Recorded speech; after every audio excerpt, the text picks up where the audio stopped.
Welcome to the GPS for the Soul. We are starting chapter 15 called The Inner Will. And I want to start with a story that I did some business and life coaching years ago. And there's a couple of things we used to do to help out clients.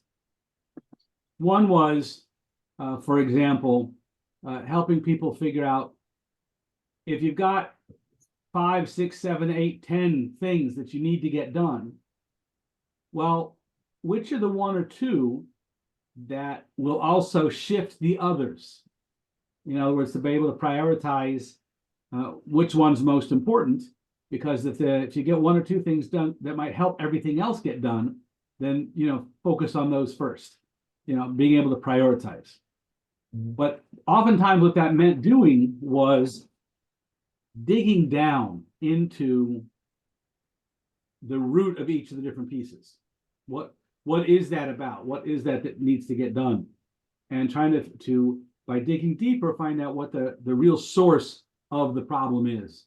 So for example, in a very broad example, there are a lot of times that marriages break up, and it comes down to issues about finance, right? But is finance the real issue? It's not what everybody argues about, but is that what the real issue is? And then to look a little bit deeper, it may come out to be expectations. Expectations that were established, either potentially even erroneously, and how do you get past that when you understand what the real issue of concern is? So one particular family, for example, a husband and wife, and the wife had planned to stay home and raise children. And she had never had any intentions of working. Her parents had not, and her grandparents had not. She didn't expect to either. On the other hand, in his family, everyone worked. And that was his expectations. No one had those discussions before they got married. And then as they moved into it, she wanted to quit working. Didn't have any kids yet, but she wanted to quit working and be a housewife. And there wasn't the fun. They'd gotten accustomed to a standard of living that really required both of them working. So expectations being set. But again, it comes down to the digging down to understand what's it really all about. And we find in Jewish weddings there's an oftentimes vart that said Jewish weddings. Ish ve'isha, man and wife. Ish ve'isha. Ish is made of 3 Hebrew letters, and Isha is made of 3 Hebrew letters. They both have an ayin and a shin. One has a yud and one has a hey. If you take the yud and the hey out, meaning God's name was a yud and a hey, right? So if you take out God's name, all you have left is Aish, fire.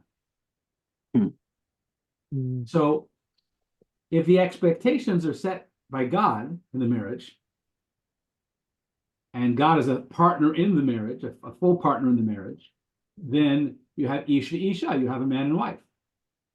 Without God in the picture, you just have fire. Because it's his expectations, her expectations, and with God in the middle of it, it's actually all about his expectations and how it goes from there. And so that avoids a lot of the conflict in a couple. Is their dependence on the Torah's way of doing things. So inner will, what's it really all about? What's your goals in life, or your plans in life, or what's the secret to marriage and things like that? What's the inner essence of the will? What are you really looking for? What's the deep down desire? And that's what this chapter is about. The chapter is really about understanding at the deepest level what's really going on, right? And so, if we look on in our book here, we talk about page 132. There's the inner ratzon, will, and the external ratzon, the outer will. The inner will is what do you really want, The external will is what do you need to do to get there, right? None of us work because we just love to work. We work because we get paid, and with that pay, we're able to give tzedakah and establish a roof over our head and food on the table and take care of the family, right? So you're working. Now, it'd be nice if you could do work that's meaningful, right? But then you ask the question of like, if I had, a couple $1 million, would I be doing this job? Most of us would say no.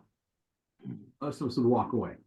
So then that means that job is not the inner will, but what it provides, that's the inner will. And the external will is the things we do to get there. So that's what we want to sort out the deepest part of it, right? So our more external desires are not an expression, indication of our true inner essence of who we really are. What your ratzon is, your deepest desire to do, that's the key, right? I'm going to bring another example in, which is family vacations. My wife and I were blessed with 9 kids. They should all live and be well and healthy. And Baruch Hashem, we now have more than a couple dozen grandkids. And Baruch Hashem, we did a lot of vacations together. And the vacations, oftentimes, we would rent out a cabin in the woods somewhere. And we would bring arts and crafts things, and we would go on hikes. So what's the ratzon? What's the inner will? What's the external will? The external will was a vacation time together. But is that it? That's what it's about? It's about vacation? No. It's about quality time spent together to create strong memories that bind us. That's really what it's about. So then it didn't matter what the vacation was, other than it allowed time for the bonding. So many people will go on vacations to, I'll pick on Disneyland just because I grew up in California and had some time in Anaheim, right? You do Disneyland together, that's all fun and dandy, but did that bind the family together? You were busy doing other things in a crowd of other people, right? If you're spending the time having quality discussions and doing activities together where you're talking to each other, you're communicating, that quality time, that's where the binding comes. So the inner will is the quality time together to bond. The external will is whatever you set up for the vacation time together. Make quality. So when we talk about God's inner will, right?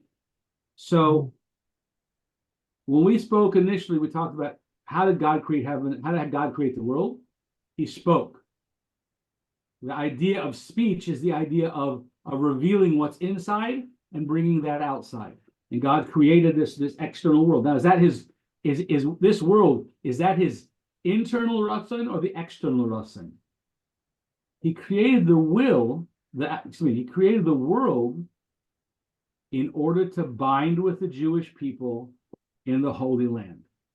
That's the innermost will. That's what he really wants. So the world is just a means to an end.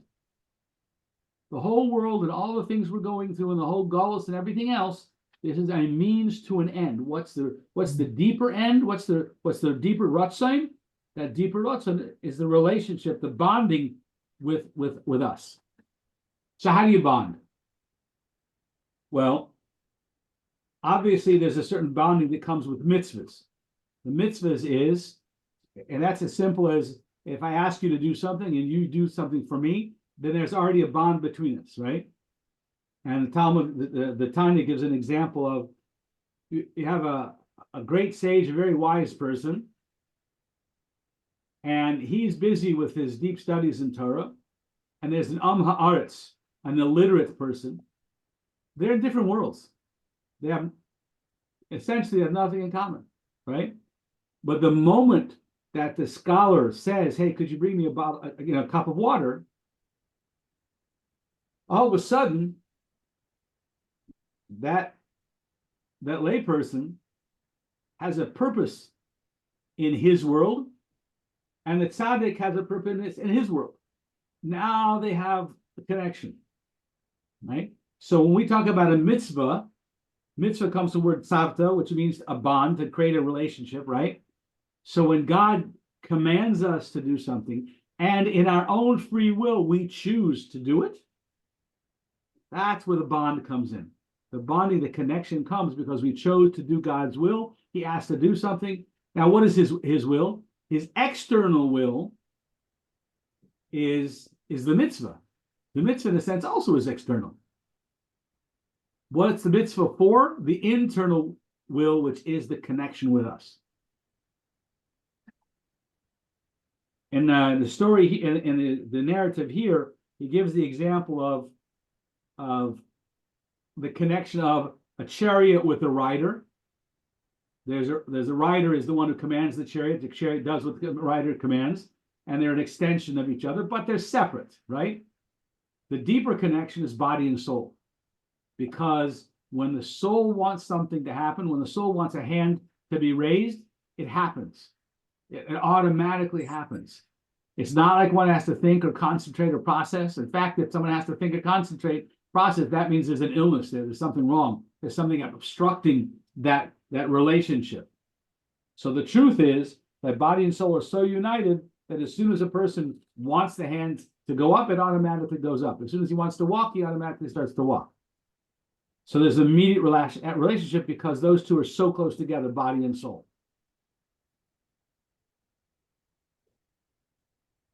Tzaddikim have the capacity to see the godly part of what's going on in the world. And so many tzaddikim were able to look at a person who's not well and see the spiritual aspect that's causing that not wellness, and mention that can be fixed, then other things will come to play. The most frequent example is getting your tefillin checked or getting your mezuzahs checked, right? We had a situation with one of our children that there was a cardiac issue early in childhood, very early in childhood, and the Rebbe said, check your mezuzahs. We had the mezuzahs checked and they were fine. And we wrote back into the Rebbe, and the Rebbe said, check your mezuzahs. We just had them checked. Well, this went back and forth until like the fourth time someone caught the error. The error, with all of your hearts, with all of your heart, with all of your soul. It's repeated a few times. And if you're just scanning a mezuzah, you might miss sometimes the words because you're so used to seeing them together. You might just see them even when they're not there. And literally, it had three people that totally missed it. But the word levavacha was spelled lamed ves lamed. Chaf. Lamed ves chaf. One of the vavs was missing. Vase. I said vav, it's vase. Lamed ves chaf. Final chaf. One of the vases was missing. And Baruch Hashem, the mezuzah was replaced, and the cardiac issue was resolved completely. Done. Right? But we had to see past that, and so many people had missed the error that was there, but it was something that we were able to address and to get fixed.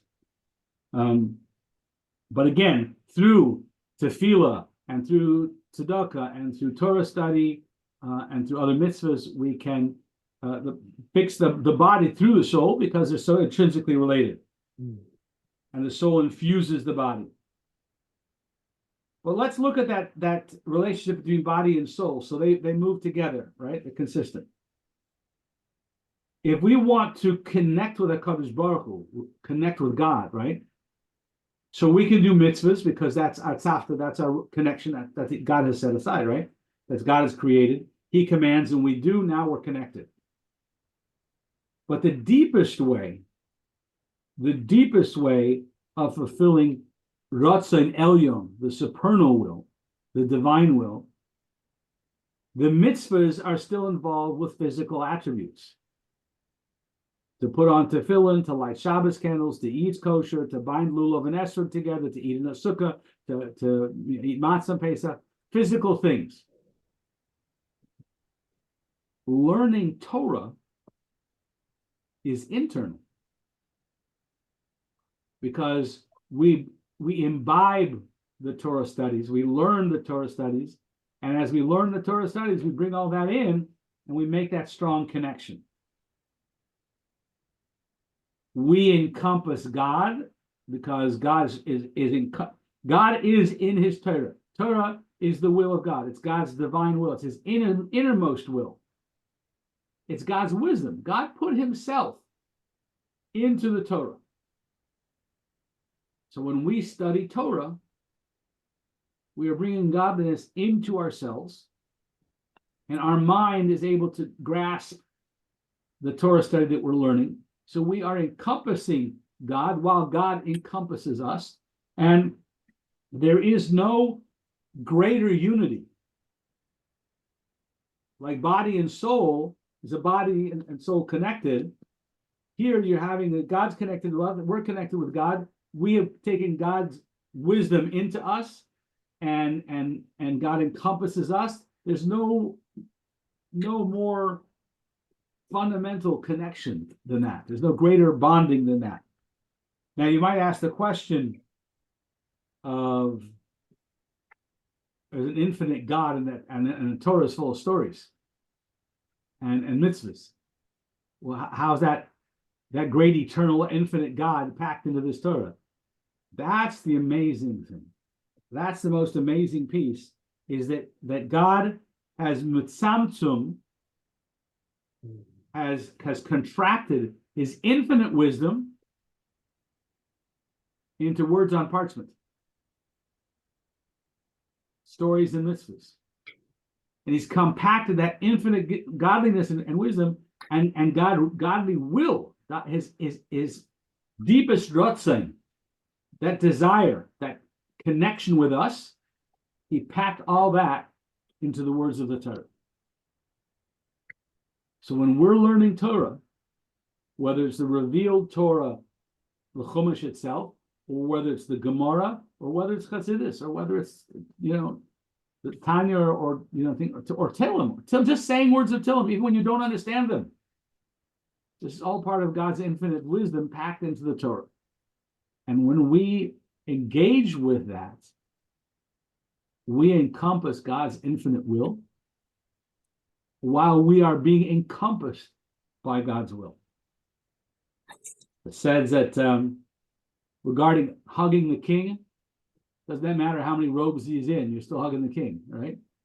So no matter how many ways that God has wrapped Himself up and covered Himself up into the finite words of Torah and mitzvahs, nevertheless, when we engage in those, when we study those and fulfill those mitzvahs, we are binding ourselves with God's absolute infiniteness. When we engage our thought, speech, and action with God's Torah, we are embracing the King in the deepest level. What level? The level of body and soul.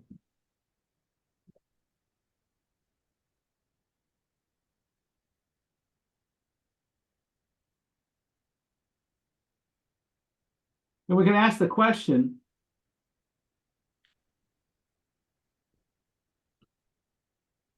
if we're learning Torah, and we're fulfilling mitzvahs, and we have this awesome connection with God, binding our intelligence with God's intelligence and body and soul, how come we don't feel it? If it's so powerful and so infinite, how come we don't feel it? And the bottom line is that if we truly understood, if we really felt the connection with the infinite, we'd be on overload. All circuits would overload. And so God has put himself into a Torah that we can grasp to some level on our own, with our own intelligence, with help from teachers, but we can grasp with our own intelligence some level of this infinite God.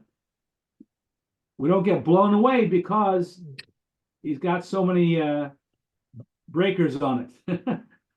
So many different contractions within it, so that it's all there, but we don't feel it because we would be overwhelmed by it, and we would shatter our own capacity at that point.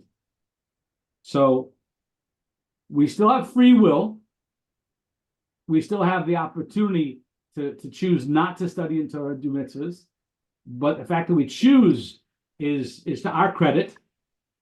Do we understand? No, we don't understand what's actually going on. But then we can't, because if we would understand, we'd be overwhelmed, we'd be overloaded. So it's this piece, this chapter that we just kind of reviewed today. It talks about this in Tanya as, if we contemplate on this, if we think about it, if we spend some time meditating and trying to wrap our brain around this amazing, awesome unity that we can have with God through learning his Torah, that can bring the Yiras Hashem, an awe of God, and an Avas Hashem, a love of God. And these are the emotions, love and fear with God, that empower, that generate the energy with which we can do more Torah and mitzvahs. When we talk to Tanya, is all about the idea of that it's very close to us in our heart and our mind and our thoughts, in our heart, mind, and speech, to be able to fulfill Torah and mitzvahs.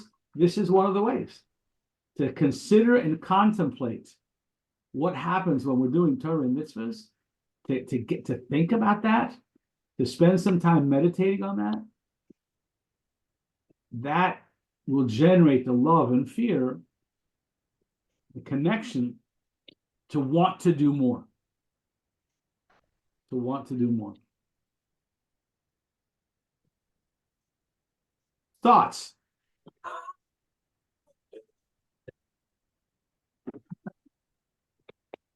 I have a question. Yes. We talked about miracles and the idea that why aren't you celebrating all the time because of miracles? Right. But the idea is, once you've seen them, grown used to them, then it becomes part of everyday life and it no longer seems special.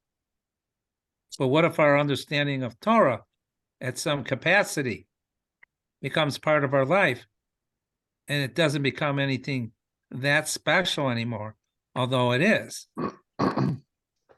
Right. Can't it be the same thing?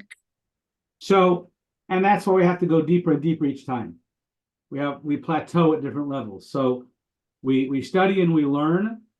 Like a miracle happens, and we talk about the awesomeness of the miracle, and we're inspired by it for a while, and then it becomes normal. So there was that time in Shabbos when you used to come and supplement us with the boys. Yeah. And you taxed me with having to write shirs, but do a shir every Shabbos. Yeah. But one Shabbos, all of a sudden the light came on, and suddenly I was able to tie a parsha back 2 parshas ago, and that parsha from two parshas ago tied that back 4 parshas ago, and then tied that into the current parsha, and then back 1 parsha. Because if you looked at the 2 parshas from the week before and that week, you say, how's there any connection to them? But a light came on for me, and I was able to go back to what parshas they related to. and then make the connection through that. And how I did that, I can't tell you, because I, I am not educated for that. But it just, I was able to do it for that one Shabbos. A spark of infinite. Well, it may not be exactly true that we're always denied that at certain aspects. A light may go on, as you just put it, and a spark may come on. And isn't that part of it? Yeah, absolutely. Yeah. So we have to keep working at it. And if we plateau and get used to a certain level of experience with godliness, and then we need to work on continue working on deeper, because there's always more. That's the beauty of infinite. There's always more. Higher to go and deeper to dig. There's always more. So we can never be satisfied with where we're at. We have to keep learning and keep growing. But I think the main lesson here is this is one of those things that if we'll meditate on it and think about it, it will arouse the emotions to want to do more and to serve God. I saw a sweet commercial, or not really a commercial, but it was a short video clip, right? And basically, the company was advertising a job opening, and they were interviewing people for the job.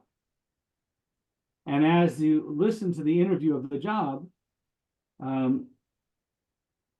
the job included you were on pretty much 24/7, and there aren't any breaks. You will be required to prepare meals and clean up, and you'll be required to do small medical work, and it just went on and on. And the people doing the interviews were like, "Well, what's the pay? Oh, there's no pay. There's no pay. You're crazy." And yet, at the end of it says, "Well, your mother does that. Your mother's on 24/7, right? She feeds everybody and takes care of everybody when they're sick and gets no vacations and gets no pay." And no, that's not exactly true. Well, but you understand the idea. And the point then is that after having thought about that, every one of the people that did the interview immediately wanted to call mom and say thank you and express their gratitude, right?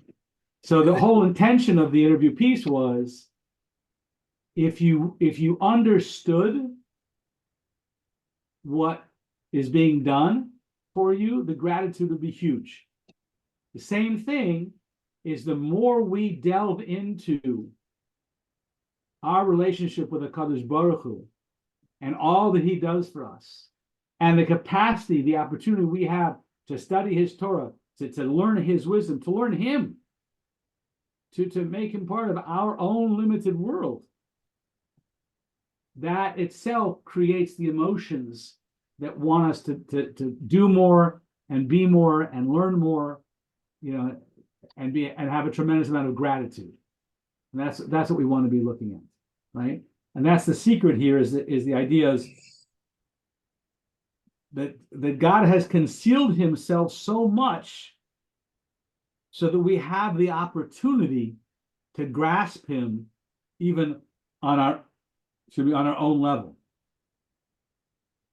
and therefore grow deeper and deeper in our relationship with him.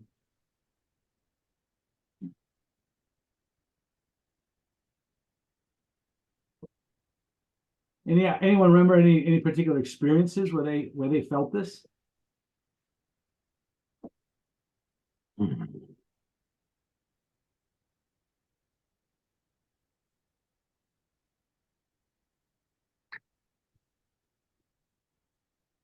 What do you mean? Just feeling Hashem around you? Is that what you're asking? Yeah, delving into and thinking about Torah and mitzvahs to the point that you actually work up an emotion.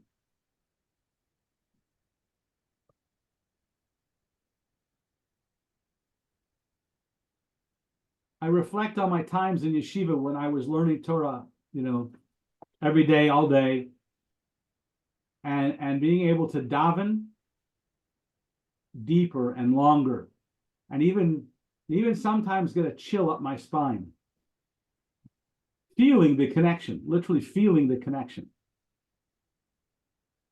Then I got married, and then I had kids, and I had a job, and it's a struggle to get back to any close to that, right? But there was a time when I was spending my day learning and doing mitzvahs that I felt it. There was the boys at Park Plaza, not Park Plaza, I apologize. The boys at the yeshivas used to go around Friday and visit people and make sure, that they haven't put on tefillin or whatever, get ready for Shabbos and everything. And it happened to be that I was usually the last stop. They would come and see me before I was ready to leave work, and I'd give them a ride. But one Friday I says, I'm not taking you guys back to drop you off.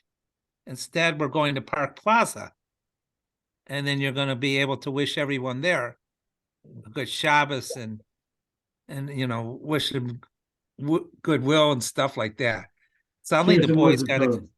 Huh? And share some words of Torah. Yeah. And the boys got real excited about it. Right. And how could you keep them getting, excited about something like that?